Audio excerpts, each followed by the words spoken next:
Assalamualaikum warahmatullahi wabarakatuh. Apa kabar anak-anak?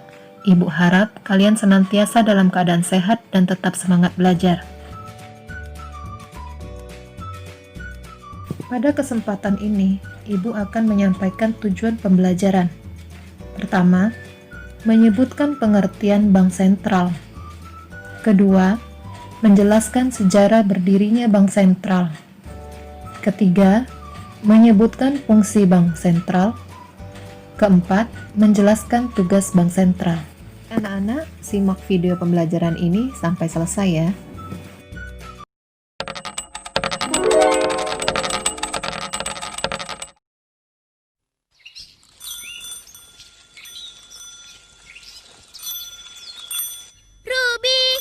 Ruby, kita naik sepeda bersama yuk. Iya, kita main ke pantai yuk. Laras, Roni, Dodo, boleh. Tapi tunggu sebentar ya.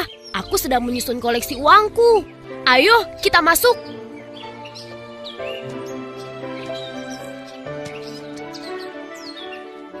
Koleksi uang? Ada berapa juta rupiah, Rup? Boleh dong, traktir aku. Uang apa itu? Sepertinya aku baru melihatnya. Oh, semua ini uang lama yang hanya berlaku di zaman dulu. Jadi tidak bisa digunakan lagi untuk jajan. Kalau tidak bisa digunakan lagi, untuk apa disimpan-simpan, Rup? Bahkan disimpannya di tempat khusus pula. Ini semua peninggalan kakek dan nenekku. Uang-uang ini disimpan di tempat khusus karena masing-masing punya cerita. Kalian mau tahu? Mau! Nah, teman-teman, kalian sudah tahu kan tentang uang? Salah satu fungsi uang adalah sebagai alat tukar. Misalnya, ketika kita ingin membeli sesuatu, kita menukarnya dengan uang, bukan? Kalau itu sih, kami sudah tahu. Tapi, di zaman dahulu, apabila orang memerlukan suatu barang, ia harus membuat atau mencarinya sendiri. Belum ada warung atau toko yang menjual berbagai macam barang seperti sekarang ini. Lalu, bagaimana kalau seseorang ingin memiliki suatu barang, tetapi ia tidak dapat membuatnya sendiri? Wah, pertanyaanmu bagus, Ras. Dia akan berupaya mendapatkan sesuatu yang dibutuhkannya itu dengan cara menukar barang miliknya dengan barang milik orang lain yang dia butuhkan. Cara ini disebut barter. Aku kok belum mengerti ya. Makanya, doyan makan seperti aku dong, Dok. Supaya lebih cerdas.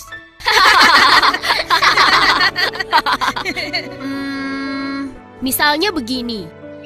Pak Demang sedang memerlukan sapi. Maka ia akan mencari pemilik sapi yang mau menukarkan sapinya dengan barang milik Pak Demang. Misalnya ditukar dengan 1 karung bawang putih. Wah, kalau aku punya sapi, aku tidak mau menukarnya dengan sekarung bawang putih. Kan tidak bisa dimakan. Lebih baik kutukar saja dengan sekarung makanan. Kan kenyang tuh. Kamu, Ron, lagi-lagi makanan. Oh iya, bagaimana kalau keinginan mereka berbeda? Misalnya, Pak Demang ingin memiliki seekor sapi, tetapi si pemilik sapi menolak karena ia tidak memerlukan bawang putih. Wah, kamu cerdas sekali, Laras. Tadi maksudku juga begitu. Nah, disitulah masalahnya. Karena cara barter tidak selalu bisa memenuhi kebutuhan seseorang, maka akhirnya cara barter ditinggalkan. Kemudian, masyarakat mulai menggunakan alat tukar berupa benda-benda tertentu yang bisa diterima atau dianggap bernilai tinggi. Misalnya? Oh, aku mengerti. Misalnya ditukar dengan perhiasan, senjata, atau barang-barang kebutuhan pokok seperti garam dan bahan pokok lainnya. Iya kan, Rup? Nah, itu betul, Laras. Tetapi, bagaimana kalau benda yang hendak ditukarkan nilainya tidak sama? Misalnya, kalung emas ditukar dengan semangkuk bakso. Iya, Rup. Bagaimana kalau terjadi seperti itu? Ya, tidak akan terjadi pertukaran. Karena itulah kemudian manusia mencari jalan keluarnya. Mereka mulai menggunakan uang logam sebagai alat tukar. Logam yang paling banyak digunakan adalah emas dan perak. Karena selain mempunyai nilai tinggi, logam juga tidak mudah rusak. Tapi, jika seseorang membawa uang logam yang cukup banyak, tentunya jadi sangat repot dong. Berat. Perlu ruang besar dan tenaga pengangkut yang banyak. Aha, aku jadi mengerti. Karena alasan itu kan, manusia kemudian juga mencetak uang kertas. Tepat sekali. Selain karena bobotnya lebih berat, persediaan logam juga terbatas. Maka dibuatlah uang dalam bentuk lain, yaitu uang kertas.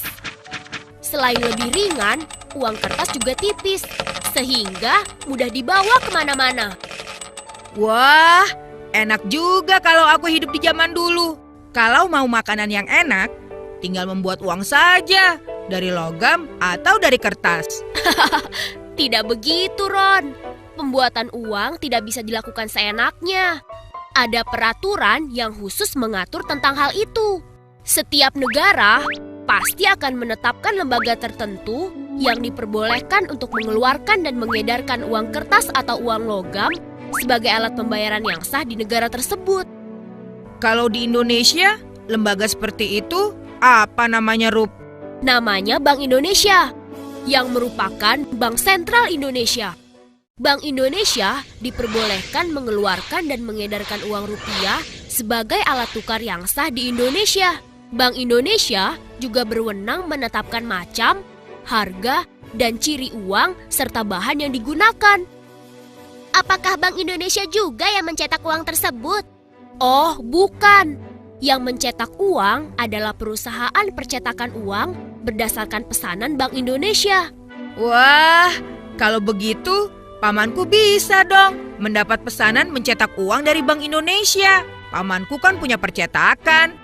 Biasa mencetak buku pelajaran sekolah. Mencetak uang persyaratannya lebih sulit daripada mencetak buku, Ron. Apa maksudnya persyaratannya lebih sulit, Rup? Uang harus dicetak dengan menggunakan bahan khusus serta dengan ciri-ciri khusus. Tujuannya antara lain agar uang tidak mudah dipalsukan. Rup, kamu tadi menyebut bank sentral. Apa sih bank sentral itu? Oh iya, aku juga tadi mau tanya. Bank sentral itu apa sih? Bagaimana kalau cerita tentang bank sentralnya di pantai saja? Setuju!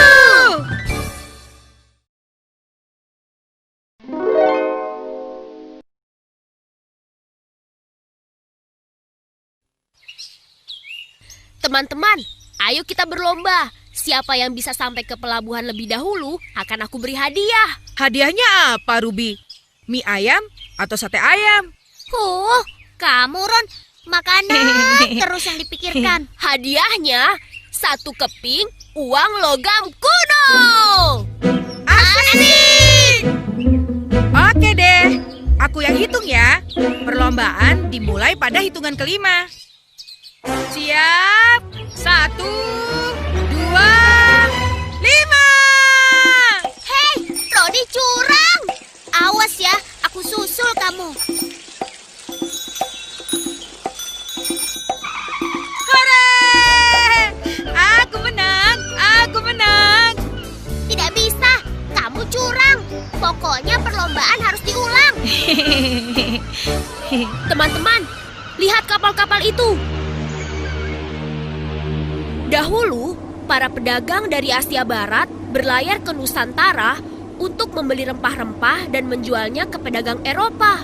Namun, ketika terjadi perang di Eropa, jalur perdagangan di Laut Tengah tertutup. Sehingga para pedagang Eropa kesulitan memperoleh rempah-rempah.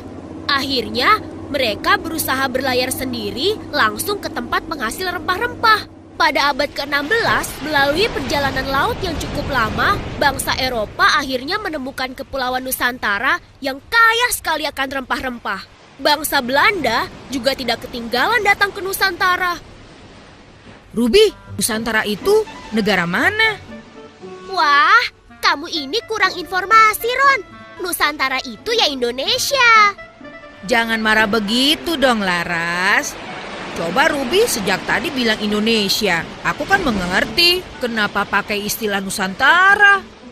Istilah Nusantara telah ada sejak zaman Kerajaan Majapahit. Wilayah Nusantara mencakup daerah-daerah yang sekarang merupakan negara kesatuan Republik Indonesia. Zaman dahulu kan belum ada negara Indonesia.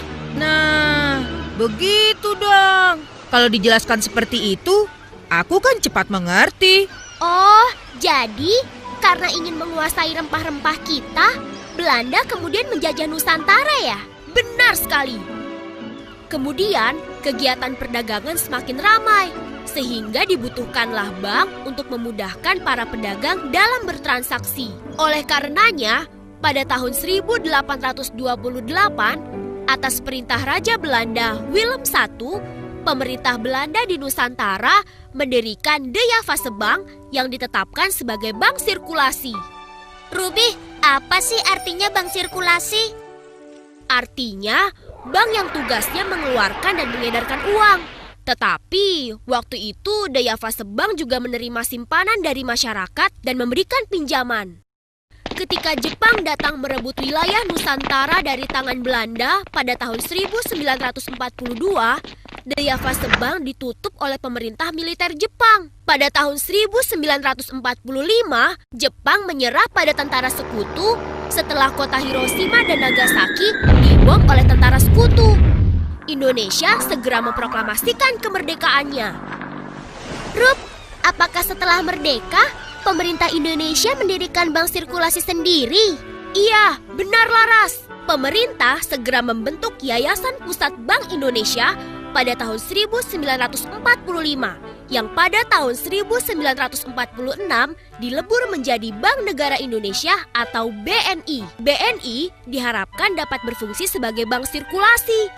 Tetapi pada kenyataannya BNI tidak pernah beroperasi sebagai bank sirkulasi. Kenapa, Rup? Kok bisa begitu? Setelah Indonesia merdeka, tentara sekutu datang untuk melucuti tentara Jepang dan membebaskan tawanan perang.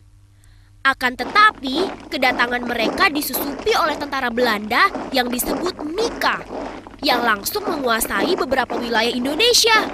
Wilayah Indonesia kemudian terpecah menjadi dua. Di daerah yang dikuasai Mika, De Javase Bank dibuka kembali dan berfungsi sebagai bank sirkulasi.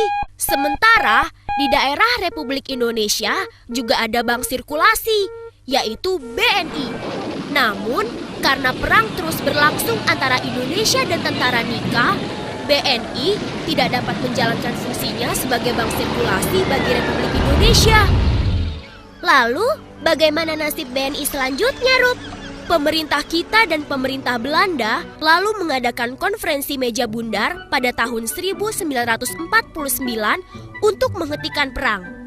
Belanda akhirnya mengakui kedaulatan Negara Kesatuan Republik Indonesia, tetapi tidak mengakui BNI sebagai bank sirkulasi. Fungsi bank sirkulasi tetap diteruskan oleh De Javase Bank dan BNI ditetapkan sebagai bank pembangunan. Kalau saja sekarang masih ada penjajah Belanda, pasti sudah aku lawan mereka. Tikus! Tikus! Tikus! Mana tikusnya? Roni, sama tikus saja takut mau melawan tentara Belanda. Nah, teman-teman, keputusan konferensi meja bundar itu justru membuat semangat nasional bangsa Indonesia semakin menggebu-gebu. Tahun 1951, De Javase Bank dinasionalisasi oleh pemerintah Indonesia. Nasionalisasi? Maksudnya? Maksudnya, melalui suatu proses, De Javase Bank akhirnya menjadi milik pemerintah Indonesia. Lalu, De Javase Bank sekarang masih ada tidak? Sekarang sudah tidak ada. Pada tahun 1953, De Javase Bank diganti menjadi Bank Indonesia sebagai Bank Sentral Indonesia. Nah, sebagai bentuk kecintaanku kepada Indonesia, sekarang aku mau menabung di Bank Indonesia. Oh, tidak bisa, Dok. Bank Indonesia sebagai bank sentral tidak menerima simpanan dari masyarakat dan tidak memberikan pinjaman kepada masyarakat. Kita bisa menabung di bank-bank umum atau di bank perkreditan rakyat. Jadi, tugas Bank Indonesia apa dong? Bank Indonesia punya beberapa tugas. Salah satunya, membuat peraturan yang harus ditaati oleh bank-bank tersebut dan sekaligus mengawasi kegiatan mereka. Nah, teman-teman, demikianlah sejarah tentang Bank Sentral Indonesia. Kita dapat mengikuti cerita tentang Bank Sentral serta kegiatan perbankan di film-film lainnya yang ada di Museum Bank Indonesia. Ayo teman-teman, kita lanjutkan jalan-jalan kita. Eits, tunggu dulu. Lomba tadi kan aku yang menang. Mana hadiah koin kunonya? Enak saja, tadi kan kamu curang. Iya, sebenarnya kalau kamu jujur, aku yang menang. Ya sudah. Kalau begitu kita berlomba lagi, tapi yang sportif ya. Setuju!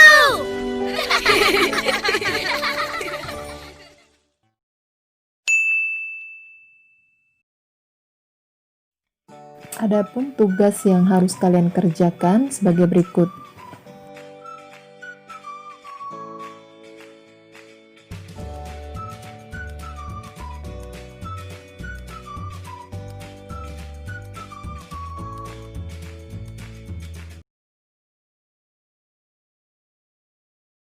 Sekian video pembelajaran Ibu kali ini. Wassalamualaikum warahmatullahi wabarakatuh.